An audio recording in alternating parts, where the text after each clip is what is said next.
Welcome to Worst Practices in System Security with Steve Pitcher. If you have any questions throughout the session, you can put them in the Q&A panel on the right. We will get through as many as we can at the end of this session. If we don't get to your question, we will put it on our list to answer in the live Q&A at the end of the day tomorrow. For any other comments, please use the chat function, which is next to the Q&A panel. That is visible to all participants, so you guys can chat in there. And with that, I will hand it off to Steve. Thank you, Brooke. How's everybody this morning? Just going to do a little flip over here to my slideshow. Good morning. Worst practices in system security, or really IBM system security. And if you don't know me, this is who I am. I'm Steve Pitcher. I work at Service Express. I've been, I suppose, a IBM champion for the last 15 years. I have an extensive background in, everywhere from development to IT management. And, I can't remember the name of that commercial or the company it's for, but, when you have a little bit of experience behind you and you've seen some gnarly things. I keep thinking of that insurance commercial where I'm not sure exactly of the slogan, but it's something like, we know a few things because we've seen a few things, or we know some stuff because we've seen some stuff. Believe me, we've seen some stuff. And the things that I'm going to talk about are directly related to system misconfigurations, usually, and how customers get burned. And that's kind of the point of this whole session. If you want to reach out to me, feel free to contact me. I'm Steven C. Pitcher on just about everything on social media. I don't mind emails. I'll do my best to get back to you in good time. And hey, if you got a great idea, we'll throw it in one of my slide decks here, and we'll try to attack it for you here sometime today. I still have 3 hours before my rapid fire admin session. I've already committed to throwing a couple of brand new ones in from the end of this session to the beginning of that one, because I had a couple of good questions this morning. First thing, I said, yeah, I can address those. Let me put those in my slide deck, and we'll discuss those during the rapid fire admin session in a couple hours. So what is this session really? Well, what we do is kind of highlight a number of different types of security failures. We look at what happened, what caused them to happen, what we can learn from them. That's the biggest point here. Because otherwise we're just, standing around a coffee machine or a water cooler, and, we're just talking about stuff that happened. What do you see happened with this customer here? They had this problem, and boy, too bad for them, huh? Well, that's really a waste of words. What we want to do is kind of dissect what happened, figure out where these folks went wrong, and what we can do as a community to learn from the mistakes of others. Some of these things are quite critical. Other ones could be very critical. We'll kind of talk about what a security failure is in a second, in my opinion. But these things, there's no rumors here. I always used to be a big fan of the back in the day, IBM had some, what were they called? Legends commercials. They were on YouTube. They were on, I think, on the infancy of YouTube. And it used to be like, what happened to this machine? Well, it was an old AS400 sitting in a accounts payable clerk's desk or underneath it. Forklift came through the wall, speared the system, the side, the thing kept running. Wow, it's pretty cool. That's some of those, legends, I suppose, that from the IBMI community has had over the years. These are actual real world experience. I've seen them.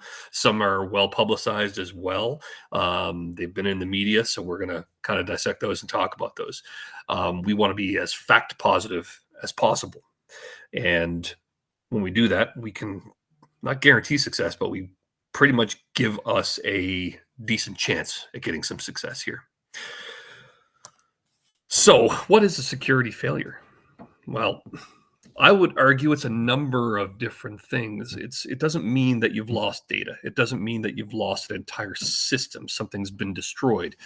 You've had a ransomware attack. It could be any and all of those things, or it could be none of those things. But when we look at things, I'll give you a great example. I was looking at a customer system last week, and we were looking at doing a move to Power 10, and we looked at their PTFs, and they hadn't done any PTFs since 2017. I'm thinking that's a security failure.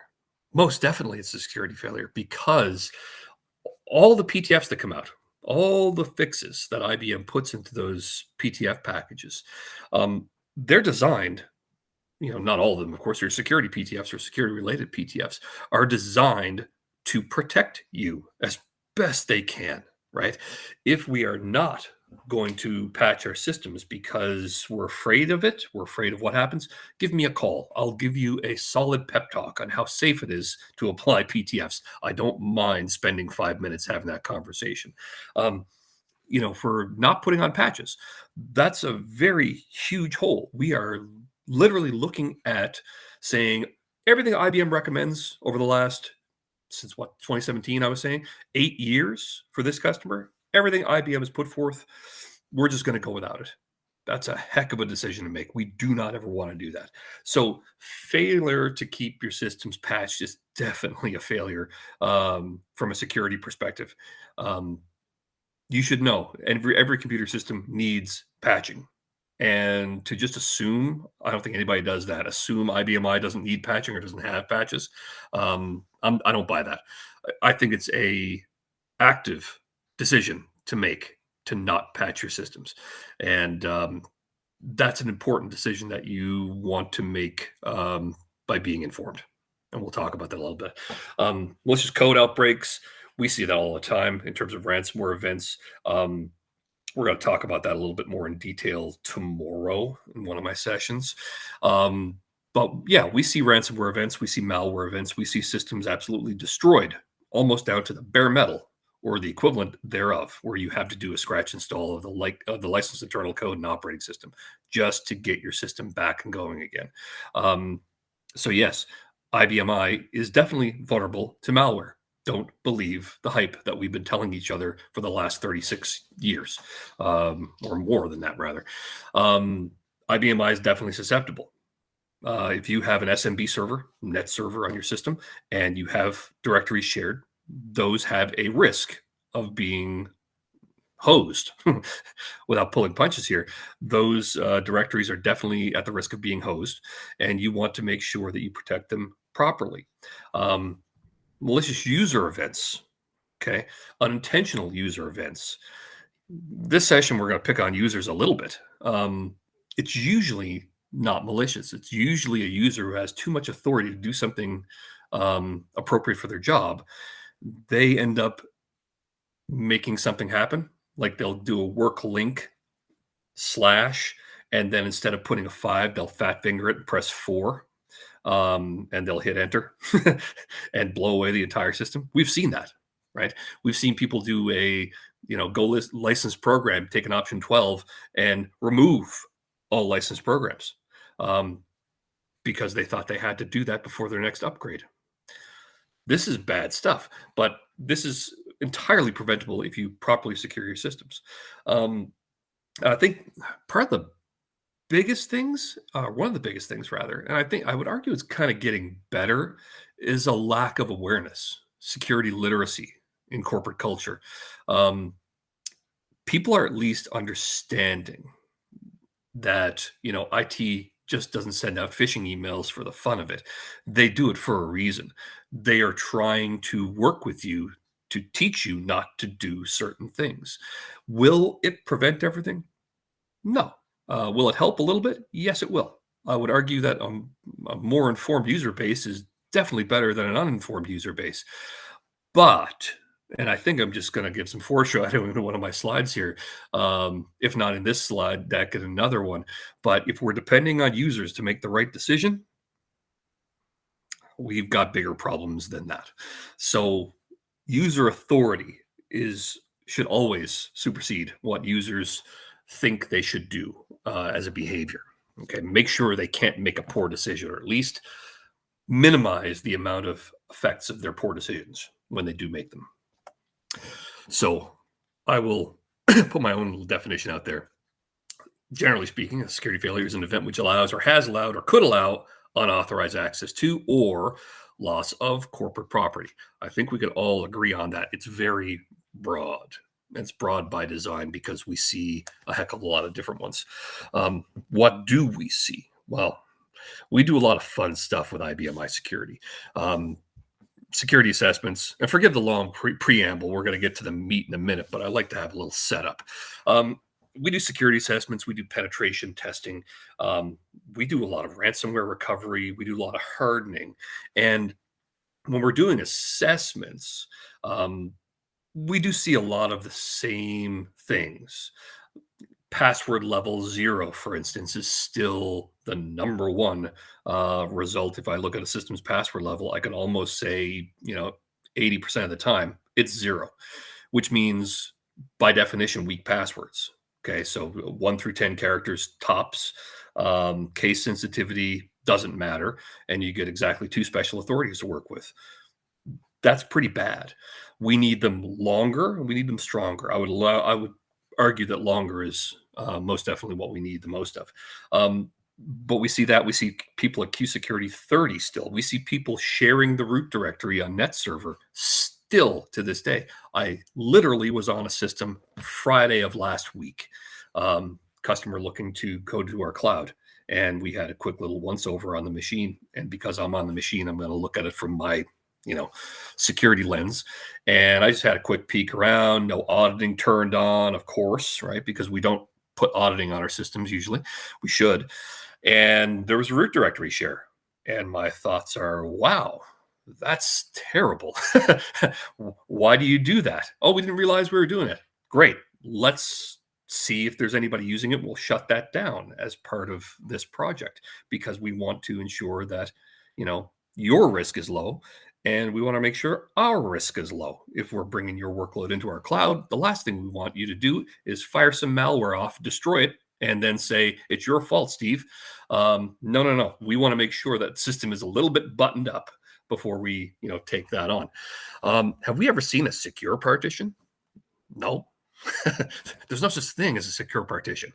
If you have a door, okay, you got a lock on the door. That's great. I'm not going to get in by opening the lock. I might have to rake the lock. Yeah, that's going to take some time.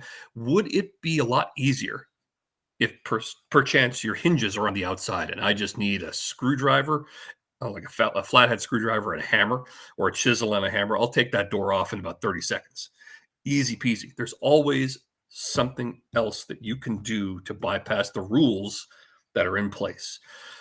I did, however, see 2 systems by one customer. And they probably know who they are because I pumped them up pretty good over it. And in fact, it was the person who, with this morning, with a couple of questions saying, hey, could you address this today? That's you, Joyce, if you're listening. You've got 2 good partitions, the only ones that I've seen that I would say, yeah, they're pretty darn good. And just a little plug, she came and said, hey, what else can we do? It's a different kind of culture. It's a different kind of thinking. If you think that I'm just going to get to secure, great. You'll never get there. Okay. You have to have that put in as a strategy. The same way people think of modernization, right? You just don't update your DB2. You update your RPG code to free form. You start using, open source languages, things like that. You've got GUI instead of green screen. Great. You're modern until tomorrow. And you're no longer modern anymore. It has to be continuous improvement. Couple of other things I want to mention. NAT rules. And I talk about this more with the ransomware presentation I do. But when we look at NAT rules or firewall rules in general, allowing traffic to your IBMI from the outside world, a lot of what we've seen during COVID, okay, the initial couple of years of COVID pandemic, when people were working from home, everybody was working from home for the most part for let's call it a solid year. Now, did everybody, do you think, set up proper VPNs for their users? No. Now, people, a lot of the times, just put together a collection of services they wanted to expose to their users. And we see it today. Port 23, open on firewalls. For Telnet, port 22 for SSH on the firewall, natted to their IBMI. And those are two very well-known command line interfaces to get to most systems, Telnet and SSH. And people are opening those up. So if we're assuming that nobody's just going to find it, number one, that security by obscurity doesn't work, and number two, it's provably false, because there are robots that feed websites that just probe firewalls, look at what's open, and they kind of take a snapshot of what they spot on that open port. And we show you kind of how to do that in another one of my slide decks. There's a couple of websites you can go to, and you can see just how open a lot of people are because it's cataloged. I don't even if I'm doing a pen test, I always look at those websites because I don't want to spend the time looking for something that a robot has already found a year ago, right? I don't want to pay for the same real estate twice. So let's take advantage of that. This is a great example. Systems behind firewalls are very easy to find. This is 1,706 FTP servers running on IBM systems, IBM I systems in North America that you can spot here. Now, there's a couple more south of that in southern Mexico. There's a couple above there in, Calgary and Edmonton and, some more northern cities in Canada. But for the most part, this is what we find. And it's not hard to find it either. So just make sure that you're kind of buttoned up on your firewalls. This is another great example. We took an SSH server and just natted traffic to one of our IBMI partitions a few years ago. It shows, right? Within a couple of minutes, this thing was being probed. Like within a half an hour, this thing was being probed randomly with login attempts from root server, some names, et cetera, just to see if they could probably get a hit on, trying to access that system. Pretty cool, huh? So I went over a lot of this stuff here already. Very little encryption, special authorities everywhere. That's true. We see services like RecSec turned on. We see old PTFs, next to nobody using access point solutions to monitor this kind of traffic. That's important to note. So please don't be a statistic and show up in one of my slide decks. I'm never going to mention you by name, unless it's in a good way. But from and if you give me permission, of course. But if, you have something that we see that's really rough, and it's a great example to educate others, believe me, I'm going to use it. Biggest excuse we get audited every year. Nobody ever finds anything. Yeah, that's because they're not looking for IBMI vulnerabilities. They may be a security generalist, not necessarily somebody who has any IBMI capabilities, let alone expertise. So make sure, no matter what you do, I don't care who you use, right? Use me, use 10 other people, whatever. I don't care. Make sure they belong to a reputable IBMI business partner. Make sure they know what they're talking about, and then let them loose on your system to have a look around. Okay. You want to make sure that you're not hiring an electrician to check out your plumbing, right? Both are professionals in their own discipline. Don't hire me to look at your Linux machines. I will not be able to find much, if anything at all. And I'm going to tell you everything is buttoned up. I will not, because I shouldn't be doing that test to begin with. So just make sure you get the right people doing things. And the couple of other, one other thing you must know as well, in terms of a vulnerability or a breach or a failure, how do you know you've ever had one? Let it sink in for a second. How do you know you've never been breached? Are you looking? Are you sending data to a SIM, and that SIM actually has IBMI experience and knows what to look for? Maybe. Maybe not. Who knows? It really depends on the SIM. Okay. You will only spot something happening if you're looking for it. And that's a big if, right? So even if you are looking for it, certain things you may not even notice. Okay. If I'm on a system doing a pen test and I'm doing an elevation of authority and I hijack a user profile, well, that's them doing the work. That's them doing something that's not out of sorts for them. I'm masquerading as that person or that user profile. Everything's abnormal. If I was to say, want to get hold of your credit card information and buy something on Amazon, whatever. Do you think I'm going to steal your credit card from your wallet? No, you're going to look at it, you're going to write it down, you're going to take a picture of it, and you're going to put it back. So everything appears normal to the person that you are trying to defraud. Same thing with technology. You're likely not going to see them do much damage. However, put some tripwires in place, you might see them looking for the things that they want to get out of the system. Let's get to the meat. I'm not sure if there's any questions. I'm going to roll over to the question slide here real quick. Yeah, there's one. Susan, I'll get to you at the end here. So this is a great example. And this happens kind of ad nauseum. Tired of watching it happen. And it's very simple to fix. So we have a IBM customer. This story is maybe, I don't know, 8-10 years old. Still a good story because it keeps playing out. They were a relatively progressive organization in terms of keeping things up to date. They had a dedicated security team. They had a bigger IT shop, 8 people. It wasn't just a one lone wolf shop.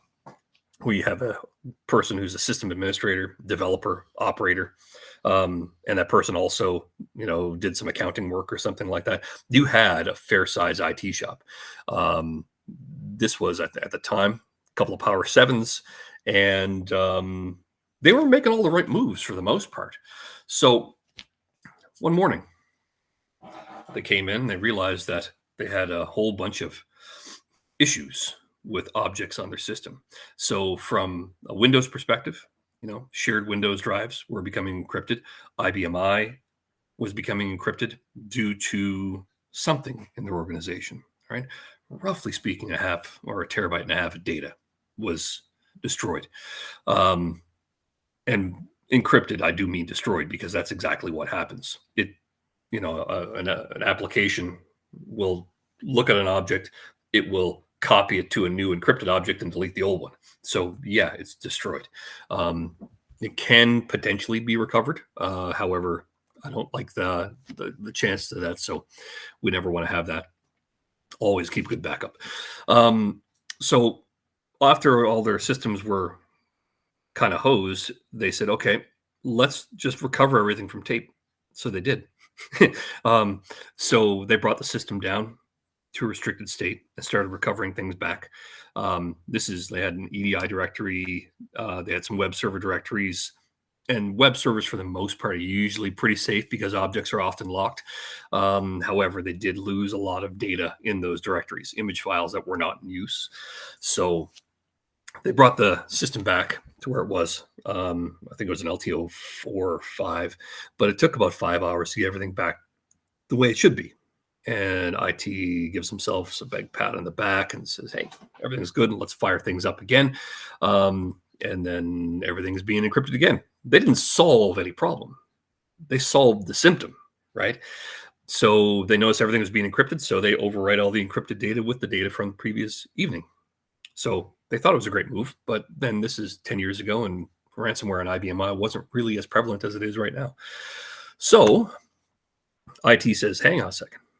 We're going to send an email out to the whole company. So this is the equivalent, I would argue, and we've all seen it, of the IT Hail Mary.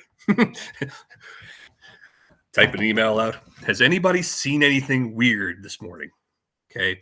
Anything out of the ordinary outside of all of your objects being encrypted. Once you send that out, or once you see that going out, there's a major issue, and IT has no idea what's going on or how it got to the state that it's currently in.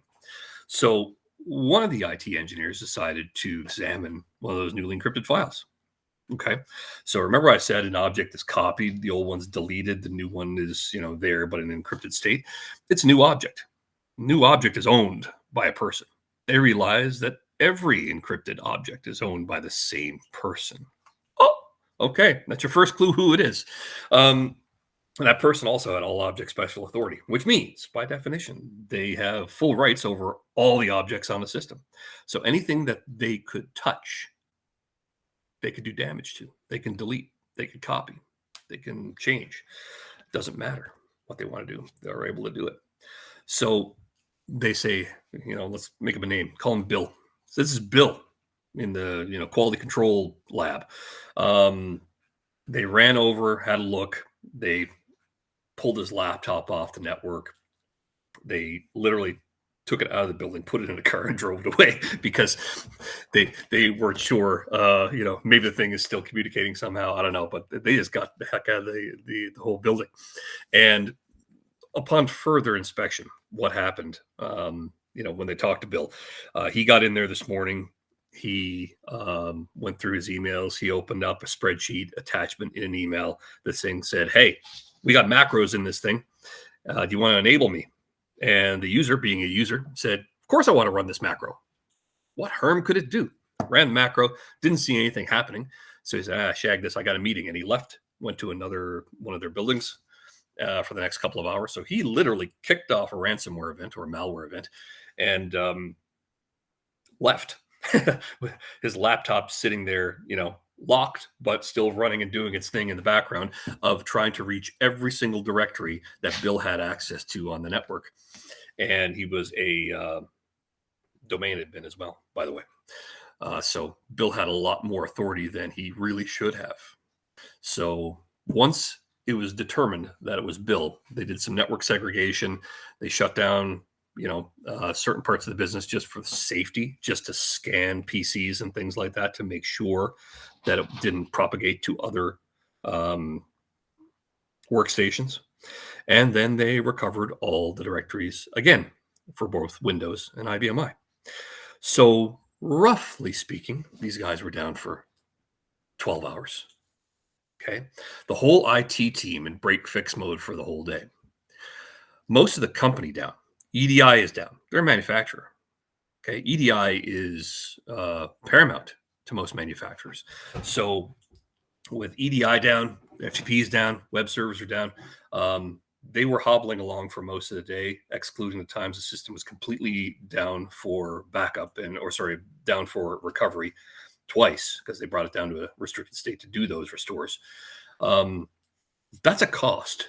I don't know what that cost would be for that particular organization. But it's definitely something that nobody wants to entertain if they don't have to. What could have prevented that? A few things, right? Antiviral, anti-spam, they had that. Okay, that's given nowadays. It should be a given, while I'm on my soapbox, for IBM shops. If you are running IBM and you do not have an anti-ransomware, antiviral solution on IBM, ask yourself why. Please ask yourself why, because you need it. It's, if not the most important part of the organization, and it's the only one that you don't protect.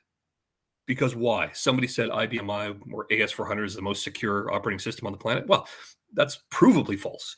It's the most securable. But the statistics that we see and the systems that we see and the systems that I break into on a regular basis, consensually, of course,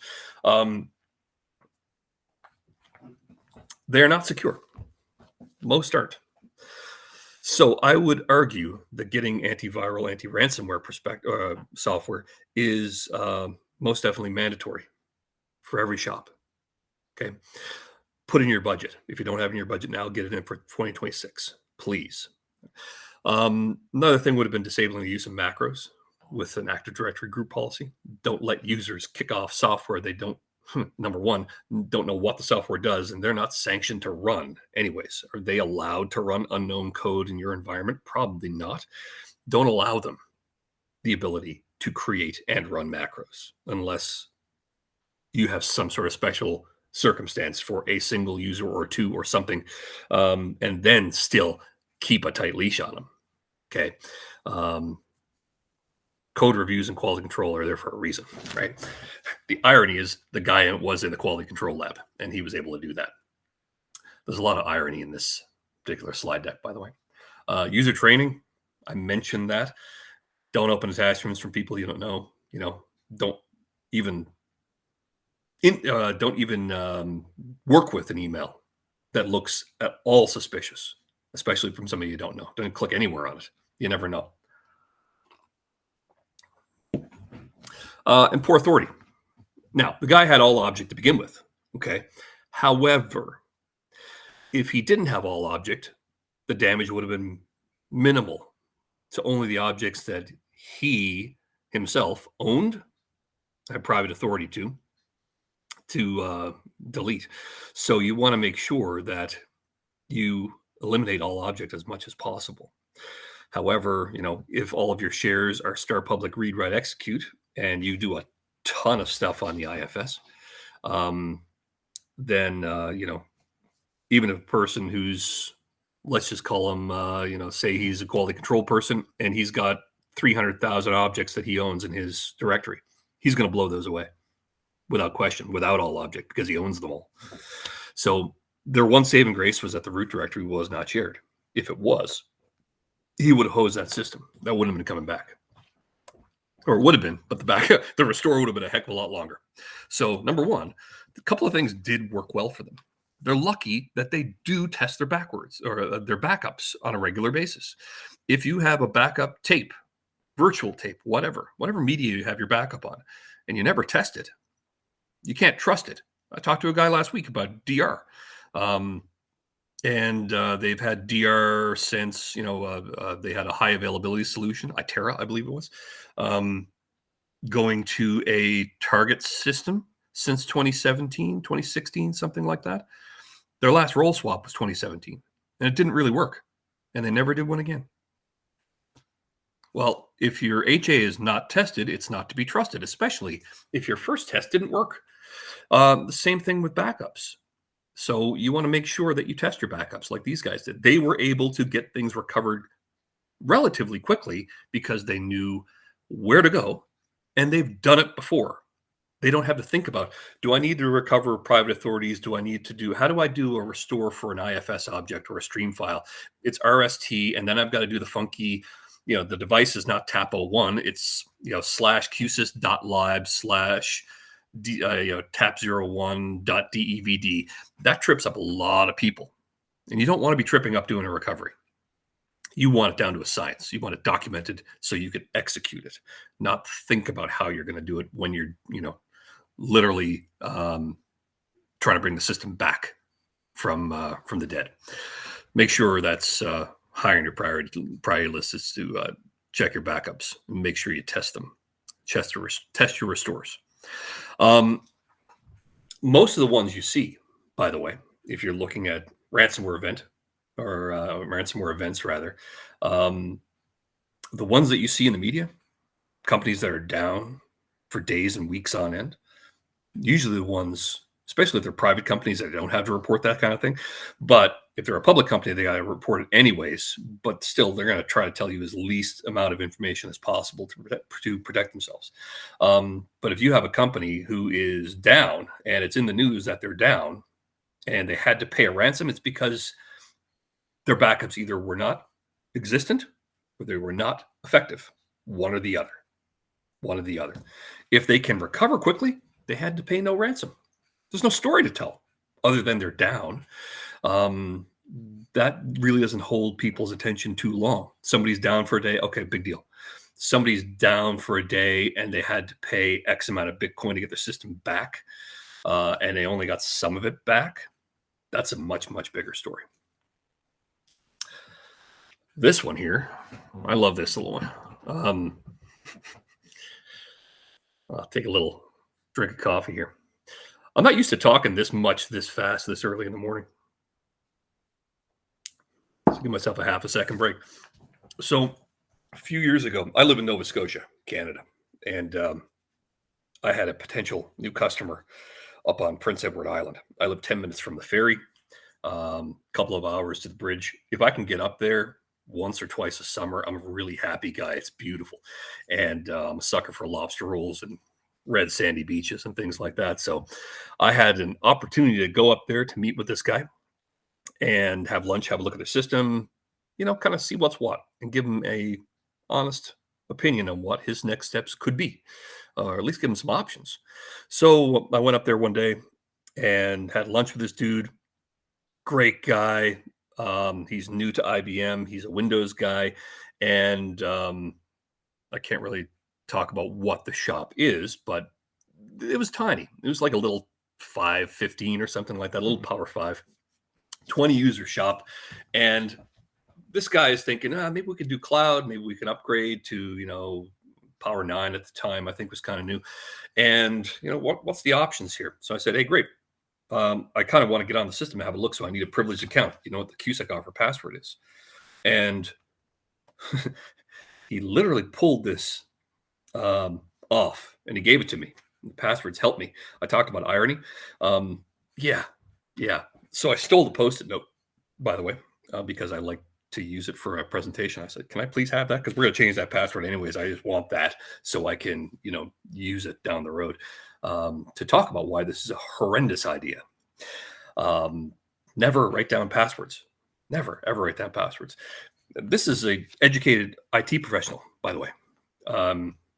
He should know better, and he does know better. But this is how they did it. Anyway, so I stole the Post-it. The pain, they're still running.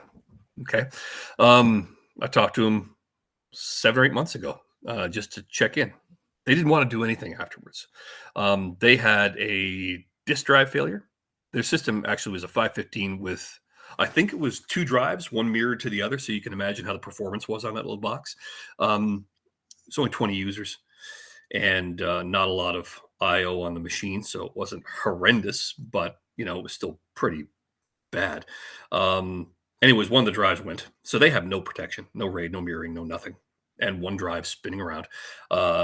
Attention light was on. They didn't have any tape backup, what they had, because the tape drive died. What they did have, however, was an FTP job that backed up their application files and FTP'd it to a server about 20 feet down, the room, same room, mind you. So they just offload their files to that thing, and that's where they stayed. So if they ever needed something, hey, it's right there. We could just pull it off the network. No ability to do a tape restore, so no ability to get a bare metal recovery. And the common thing, hey, we're going to be moving off platform in a year anyways, really. We just wanted to see what our options were. Hashtag sure, yeah, right. And we talk about people moving away from IBM. We usually talk about it in dog years. That's often how long things take to move. And more often than not, people abandon that halfway through completely, or they always have IBM there to support the new ERP because the new ERP cannot do what the IBM does. So they keep that stuff there. So what can you do to prevent that? That's a security failure as far as I'm concerned. You're writing down a root level password and sticking it on the side of the can. All right. Don't do that. The system was on QSecurity 30. Everybody had, QSecurity 20. Everybody had all object. System was under a desk in the back of the building. No locked door. Sprinkler system overhead. I've got some great pictures of that in my rapid fire admin session a little later today on some quality fire suppression. I'd love to show you. What they did have, they're friendly. That's the only positive thing I found that whole day was that they were really, really nice people. So the guy left me there to look at their system, gave me the QSEC offer Post-it note. I got on the system, having a look around, and nobody asked me who the heck I was, what I was doing there with their business in my hands. I'm just standing there in a suit in their back room, poking around their machine. And, I did have somebody just say hi, but it was really no interrogation. They just assume that I'm there doing something. I could have told them I'm from IBM, and they probably would have believed me because it was just a, call it naivety, I suppose. But no second guessing what a person is doing in the back room. I could have been robbing the place. Quite easily robbing the place. The back door, by the way, to the building was, I said about the little NAS device that collected their backup information. The back door is right next to that device. It's a little table. I can see it right now. It's a little table, the NAS device, back door. So I could have took their machine, just unplugged the thing, pulled the power cords out, picked it up, walked out the back door, stuck it in the back of my car, and just went. And who would stop me? Who knows?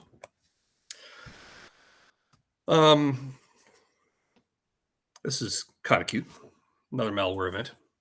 So they're undergoing a malware attack. They said, hey, we want you to do a security assessment during the malware attack. So that's not a great idea. What we need to really do is get on the system and shut this attack down. So they agreed to that. Anyways, we got on there, we got a VPN to not their their network, but we got on there through a DMZ with a PC, and then from there we got on their network. Have a look at it. IFS is wide open. They're backing up to the cloud.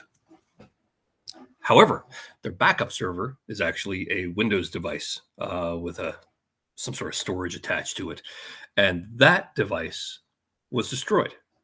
So these guys, by using that particular type of unit, okay, they can't do a full system save to it, but they were backing up their application data and sending it to a cloud service is, I don't know, 1,000 miles away, and the Windows server is completely destroyed. So they have no ability to recover anything. They did have a root directory share on the IFS. That was actually their saving grace, to be honest with you, because the root directory share was paired with a guest account in NetServer. Guest accounts are horrible, and I highly advise against using them. These guys kind of flipped it on its head a little bit because the guest account had zero authority, zero special authority. So its ability to do damage to the operating system was minimal. However, with everybody hitting that account and using that guest account, the guest account used, or owned rather, most, if not all, of the objects from a user data perspective. Okay. So with that ownership, and the guest account says, hey, I'm going to blow away everything, it's going to blow away everything, really. So you have a lot of the user data gone. You have a bunch of IBM objects that are gone. Okay, mostly out of not going to say Q shell, sorry, Pace. Pace, by the way, a non-privileged user will destroy about 40,000 objects in Pace. If you know anything about Pace, it's the AIX kernel that runs alongside of IBM I to facilitate things like, I don't know, Apache, Java, anything not QSys, RPG, CL, display files, that sort of thing. Everything else is facilitated through Pace. So they were having a bad day. These guys were pretty cool. So I said, you got a huge problem here, right? You're already in a very precarious situation. So I would probably recommend, let's shut down NetServer.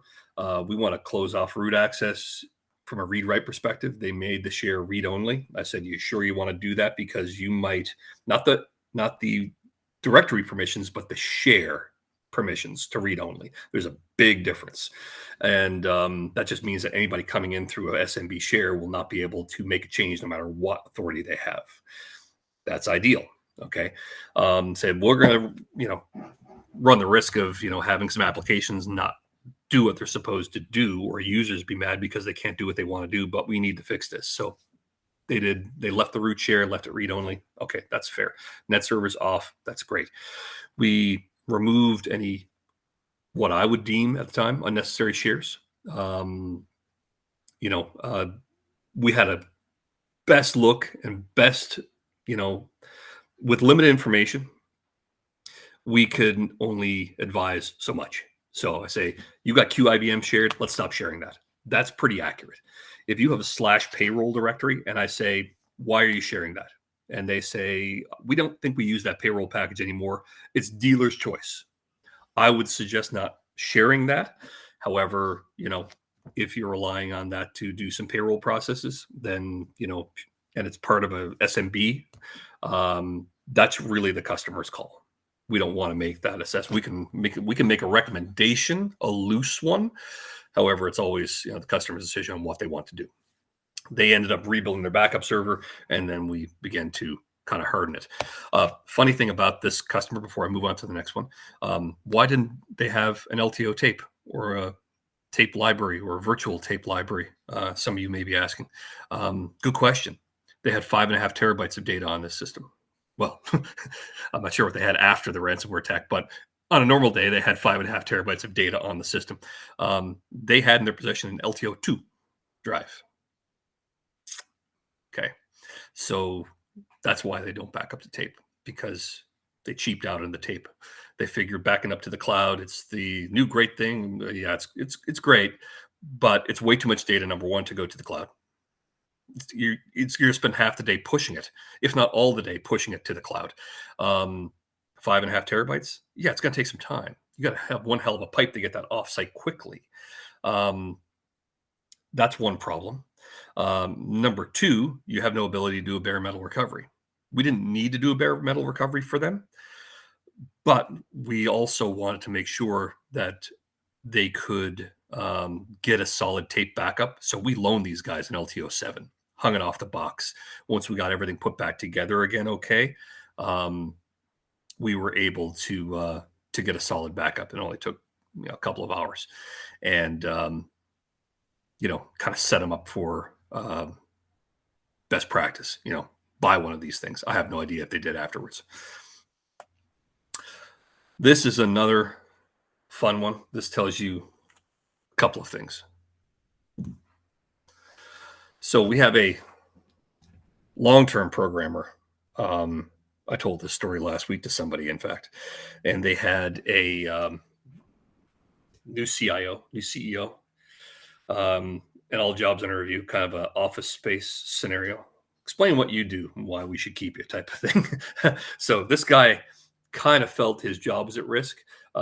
He was in his early 60s at the time, and he kind of said to himself, I'm going to make myself a little invaluable here.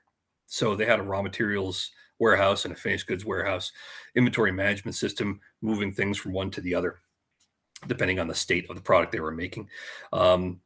So he put some code in that would prevent inventory management from moving things properly, unless he took an action. Updating a field in a file on a daily basis, something like that. So he would go in there every day, and he was part of the inventory management process from then on out. Did the same thing from payroll as well. So when they ran payroll, he would have to go in there, make an adjustment. Otherwise, payroll is going to bomb. And he let it bomb a couple of times. He had to go in. Yeah, it's fixed now. And they run it again. Hey, let's call him Dwayne, for lack of a better word. Or lack of a better name. Anyways, Dwayne was called in to fix the problems a couple of times, and then he's got set. Okay, now the gimmick's in place. Now I'm needed. The other thing he did was set up a program that what he did was he created a line of code in one of the applications, in an application, and he stuck that in a job scheduler, I think. And he ended up, if he didn't take action of updating a date in the file to today's date, it would check every day, would run the job.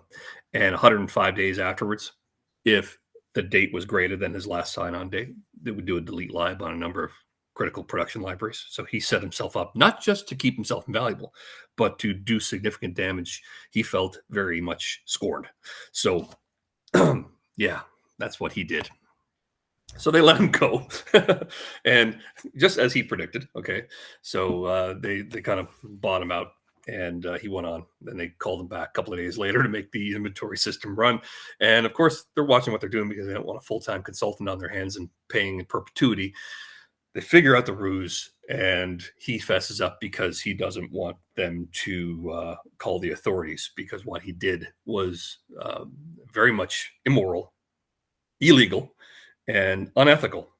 And he fessed up to the whole thing and told the IT manager what he had done, because he felt like he was put in a position where he was protecting his livelihood.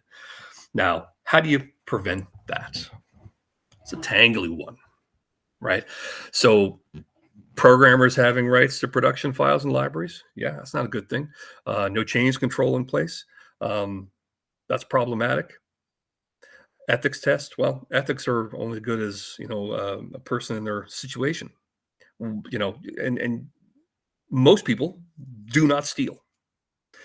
If somebody's put in a position where, they're lost their job, they lost their house, and they have to feed a baby, they're going to steal. And can you blame them for that? Depending, maybe, I don't know.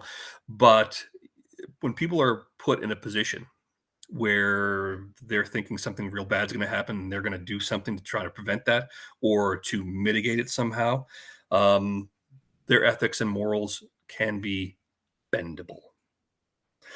I'm not saying it's right. I'm not saying it's wrong. I'm saying it's accurate. It's human nature. We know certain things are wrong and we do them anyway. Um, I eat terrible when I go to, when I travel. I eat bad stuff. When I'm at home, I'm making fresh stuff. If I do pasta, it's fresh pasta with, fresh tomatoes, and I'm doing things in a nice way. I use extra virgin olive oil, and I try to keep things as healthy as you can when you're eating pasta. I try to eat relatively lean. If I am on the road, dude, look out.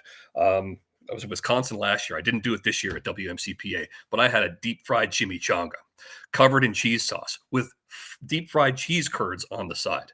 It was a terrible decision, and I know it's wrong. I still did it anyways. Case in point, people will make bad decisions sometimes. And how to prevent this? Well, you're going to have to account for that by ensuring that your production libraries, files are on different systems entirely. Have proper change control where one person is not in charge of writing, compiling, and executing the delivery of an application into a production system. That's about your only real way around it. And my last one, you guys might remember this guy. He did get charged, and I do believe he served time. Healthcare company, I think they were in Georgia. I may be mistaken. It's in the Southeast. And he was hired back in 2016 to modernize legacy systems. They were going to a new application. He was a vice president at the time, hired to basically run this entire modernization effort. I don't know what he was, a VP of continuous improvement or something like that. Anyway, they gave him administrator access to the system from the get-go. Not a good idea. He's a VP. He should be thinking strategically, not tactically, and executing and doing project management and things like that. That's the last thing he needs to have is administrator access to that system. The details are a little shady. However, we know that he was reprimanded for something formally in August 2019.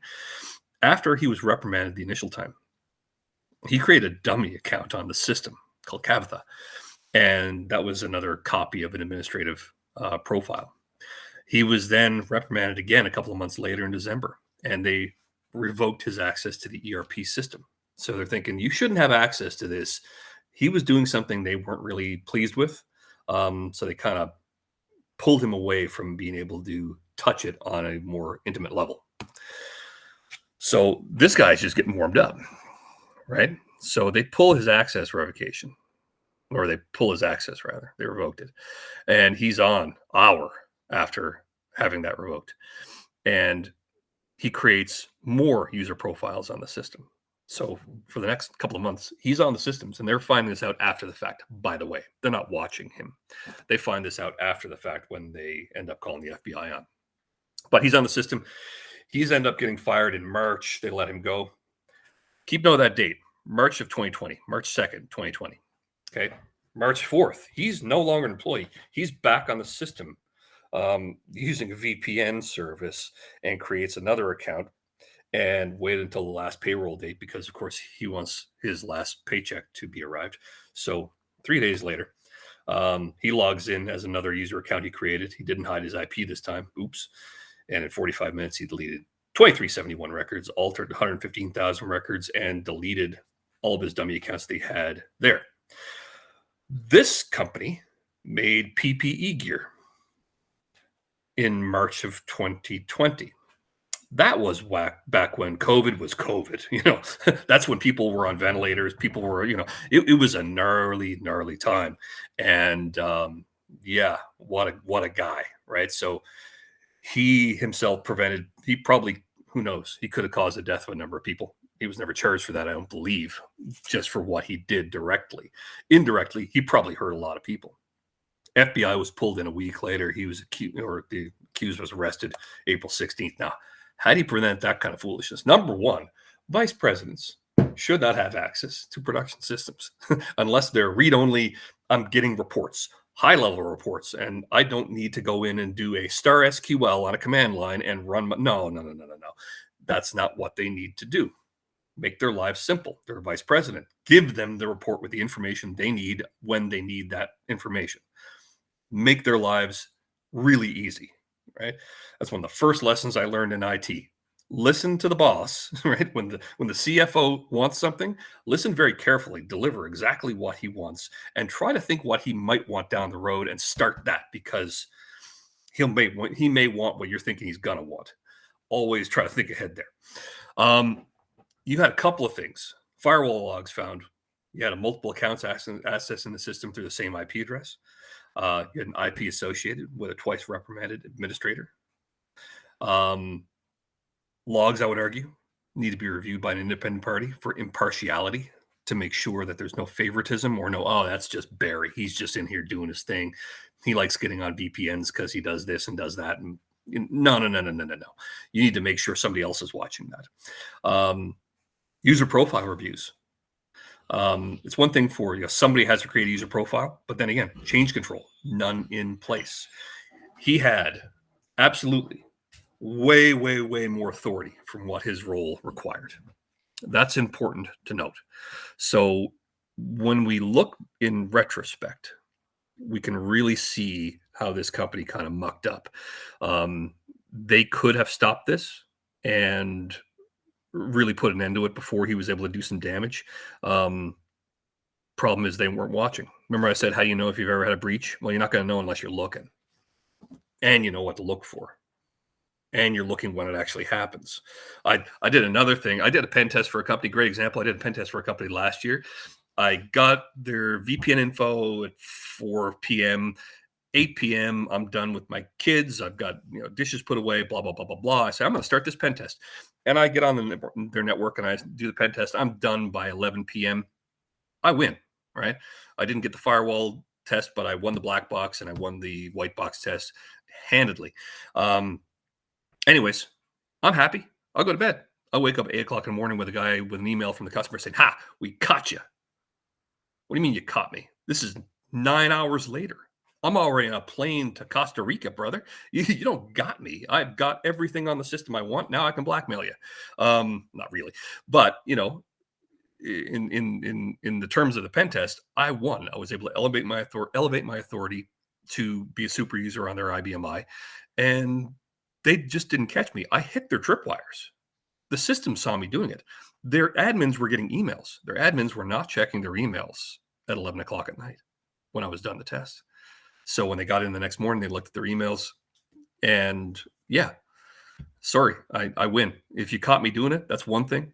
If you catch me after the fact, too bad. I already won. And you're 9 hours too late.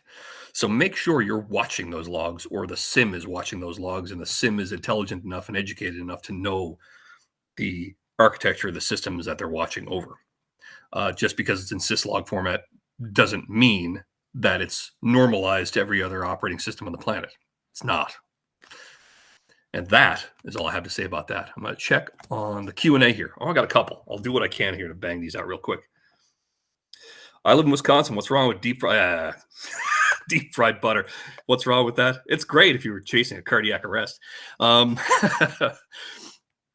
Let's see. Third-party program. It's pretty great for locking down the various types of connections to IBMI, even allows two-factor authentication. You advocate for the use of such third-party security software. 100%. Yeah. I'm a big fan of rolling up your sleeves and doing the work. I don't rely on automation a lot for securing systems. Okay. I try to get in there, roll up your sleeves, and actually I'm going to take a system from security level 30 to 40. I'm going to do it. I'm not going to put something in place to watch for misuse of job descriptions with named user profiles with all object that I can hijack and then prevent it with an exit point program. No, I'm going to fix the problem of going to security level 40, and that's solved. However, two-factor authentication or multi-factor authentication on IBMI, 100% supported. Anti-ransomware solutions, antiviral solutions, their exit point solutions as well, by the way. I know because I've written them myself. It's not too hard. And big fan of that. And I'm a big fan of locking down other interfaces through exit point programs. FTP, ODBC connections, SQL connections, so on and so forth. Most definitely, exit point programs and third-party solutions should augment an already hardened system. Don't rely on them to be your be-all and end-all. Start the basics, move up first. Then when you get to a point where you're reasonably secure, employ your exit points. And that is the bottom of the hour. I'll grab the other questions in the Q&A later today. Awesome. Thank you, Steve. Yep, we've recorded all of those questions if we didn't get to them. Right now, we've got a 15-minute break. So grab some coffee, grab a snack from your iAdmin box, and we will see you in a few minutes. Thanks, guys. Thank you.